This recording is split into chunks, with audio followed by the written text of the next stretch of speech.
blivit en symbol när han har suttit i fängelse i Eritrea i 18 år. Och senare under dagen ska jag också påminna om, kommer sätta igång det här programmet alldeles strax, men klockan 15 här har vi en stor manifestation för Dawit Isaak, och klockan 17 på vår rosa scen, för er som är intresserade, så kommer faktiskt Dawits dotter, Yirgalem Isaak. Så att ni är absolut välkomna till de programmen också under dagen. Men nu ska jag lämna över till Reportrar utan gränser. Björn Tunbäck, styrelseledamot för Reportrar utan gränser. Du får presentera dina eminenta gäster. Ja, jag heter alltså Björn Tunbäck och sitter i styrelsen för Reportrar utan gränser, och jag har jobbat med Dawit Isaaks öde jag har jobbat i mer än 17 år med det vid det här laget.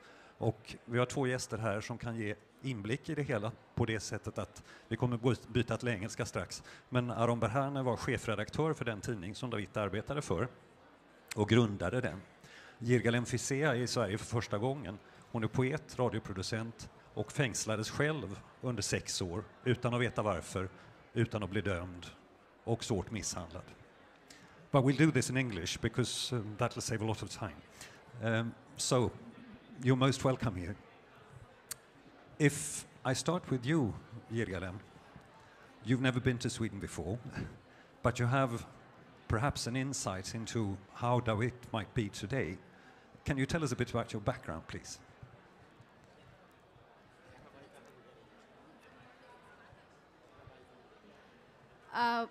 My name is Yirgalem Fisseha. I'm a poet and journalist. I have been arrested for 6 years, as Björn mentioned already. I released 2015, and I'm here in Europe, in Germany, as a scholar for writers in exile in German. And Aaron, you know Dawit very well because you were colleagues. Can you tell us a bit about how you got to know him, please? First of all, thank you for the opportunity. Dawit is really a great person. He was my colleague, a great poet, an accomplished writer, a published author, and a great family man. You know, since I knew him while he was publishing one of his well-known story, it used to be read on the national radio. So it was one of my favorite program of Sundays. So every Sunday I used to listen to that.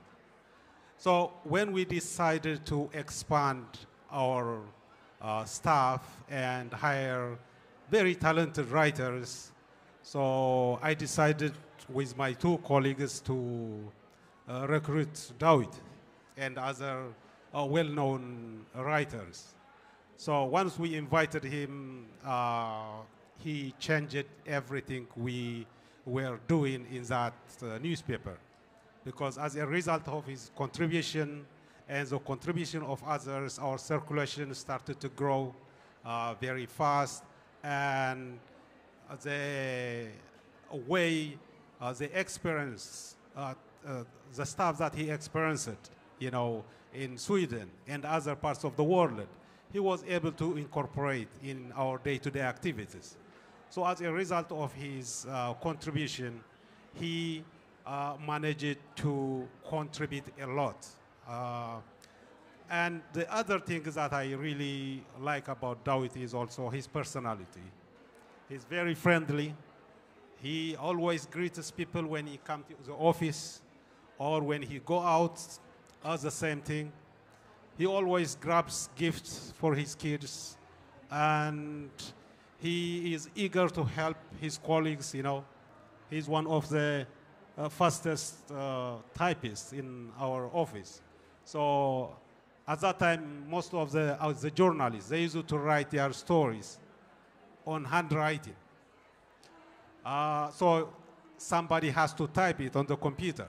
And Dawit was faster than anyone. So after he finished his own work, he used to type the articles of other journalists. So he was a very, very impressive person in every way. Yirgalem, if I may ask you, in 2009, you went to work, and all your colleagues did too, but then something very strange happened. Can you tell us a bit about that, please?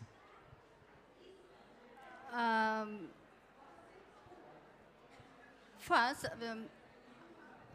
I would like to thank for the organizer for giving me this opportunity to share my nightmarish experience.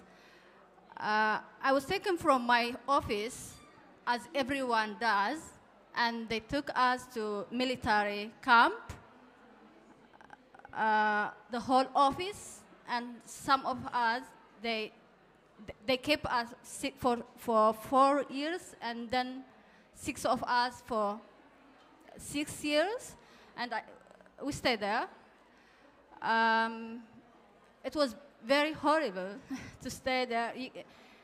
Even it's really hard to be in that kind of prison without charge, without enough food, enough medicine, and the families they don't have they don't know where are we alive or not. Like, you know, we don't know about Dawit and his colleagues in prison. We don't know are they alive or not. The same thing happened to us. So that was I tortured, and I was admitted for so many times in the hospital because of the inhuman treatment in the prison. Just I was using the wheelchairs even to go to toilets for that reason. So you can imagine this is still when compared to Dawit's life, Dawit's and his friend's life, my experience is small math. It's small if compared to that. So you can imagine. I mean, you're saying that you were 6 years in prison and you had to go to hospital for your injuries, many for times. being beaten. Yeah. But still you say it's worse for him? How? How can you say that?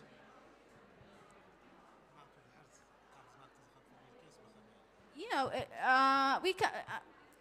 I cannot imagine that how they are.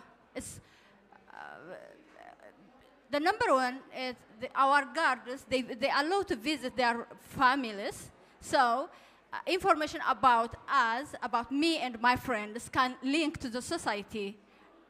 Are we alive or not? And I'm not sure, but our families, when compared to the Isa and his friends' families, our families a bit better information about us. The Dawits and his colleagues, guards, they don't allow to visit their family. So how can know about them? Even for 18 years, we don't know about their whereabouts. So it's main thing to know how difficult it is. You are a teacher also, and the radio you worked for, you did health programs, it was educational, that radio, but you were arrested all the same. Do you know why, really? It's happened to everybody in Eritrea. It happened to anybody. Even Amaniel and Aaron can mention, they can share their experience. Everything can happen to everyone. So I was working to the media, to the educational media, but I don't know. I was not. The regime in Eritrea is they don't like the critical people, thinker people, and artists, writers, or journalists. So I guess, but I'm not sure. But still, you said you didn't make any political programs. You made about health. You made about, psychology, about school educational programs. But what did they suspect you of? For some reason, if you are keeping silent, that means opposition. So I was working for the educational media. Maybe that means I'm not willing to serve the propaganda programs. So just for not saying anything about politics, you were still suspected of thinking badly about the regime? Of course, yeah, sure. How would you explain this, Aaron? What does it tell you about Eritrea? It is very difficult to explain about Eritrea because everything they do, it doesn't follow any logic. For example, Yirgalem and her colleagues, they use it to provide educational program. There is no politics in their program. And the radio station that she was working with her colleagues, and it is owned by the government. So there is no politics at all. But if the government decided to arrest those people, what they are worried is because anyone who has access to the internet, anyone who has an ability to express himself in writing or other ways, they always suspect them because they don't oppose openly, but they could be the one who leaked information to journalists who lives outside the country, or the media who broadcast toward Eritrea, like Radio Arena, or other opposition radios from other countries. So they always suspect them because they are the primary suspect, not because they did it, but because they have a potential to do it. So before they do that, so you have to intimidate them. You have to create some kind of paranoia.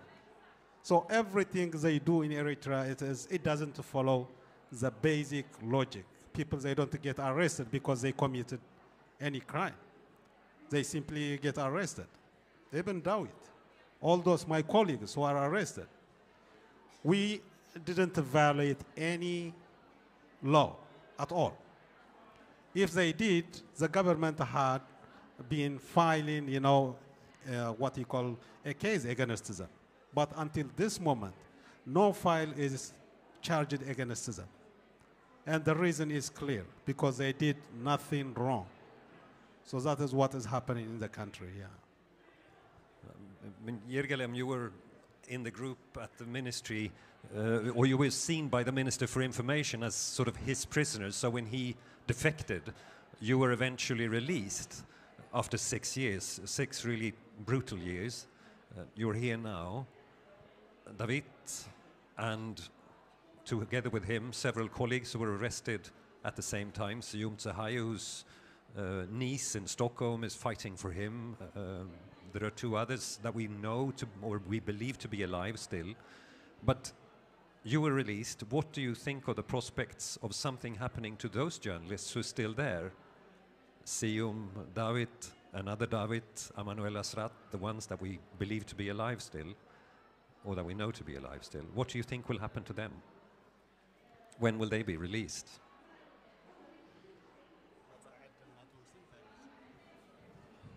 I would not say I would say nothing can I say.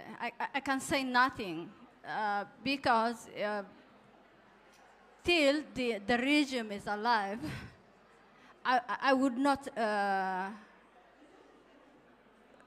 say that could be possible, because some of them who heard that, we are not sure, but we hope to be alive, but we heard about them bad news. So I will not expect any good news from Eritrea till the regime is alive. I would not. What do you think, Aaron? There is, after all, a change, you could think. There is a peace agreement between the arch enemy. When we raised the case of Dawit and the others, The government has always said, well, there is a war with Ethiopia, there is a border conflict, you should focus on that. Now that's off the table. There are no UN sanctions anymore against Eritrea, so that's also off the table. Does that make any difference for Dawit and his colleagues, and your colleagues? Unfortunately, no, because the sanction that was placed against Eritrea is lifted. The government that has been using as an excuse for almost 18 years, the conflict with Ethiopia is over. But still, this government hasn't made any change at all. All those prisoners of conscience, they are still in prison. All the people who are in the national service, they are still there. There is no political progress in the country. The constitution is not implemented. All those basic institutions in the country, they don't exist now. And if they do, they don't have independence. So this government hasn't made any change. And if this government is going to stay in power, that is what it's going to do even in the future. So the only solution or the only way to bring Dawit and the rest of my colleagues out of jail is to put more pressure.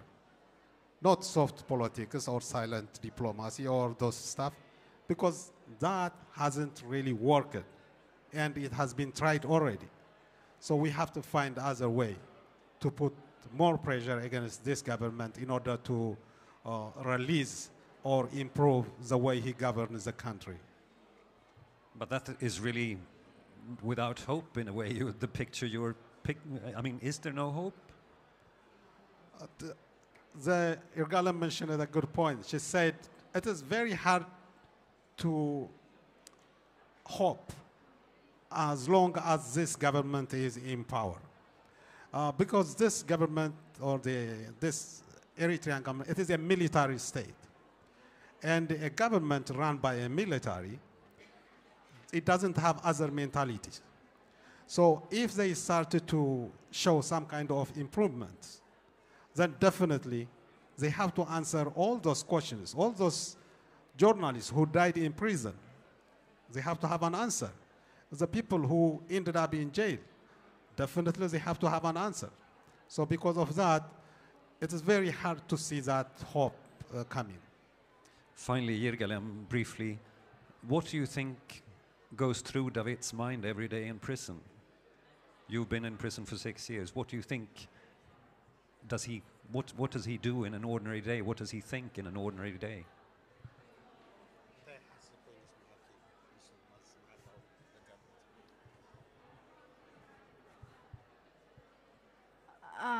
Sometimes you feel hopeless. Sometimes you encourage yourself.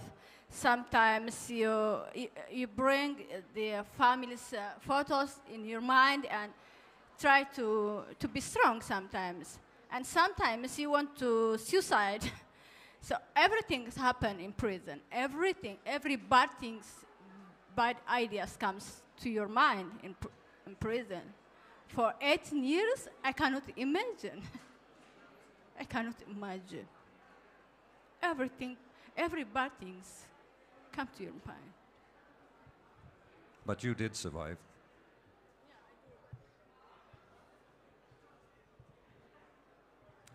Thank you very much indeed. Thank you very much.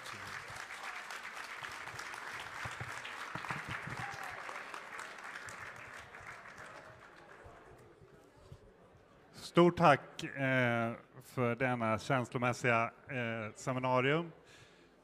Vill ni fortsätta höra mer om Dawit Isaaks öde så klockan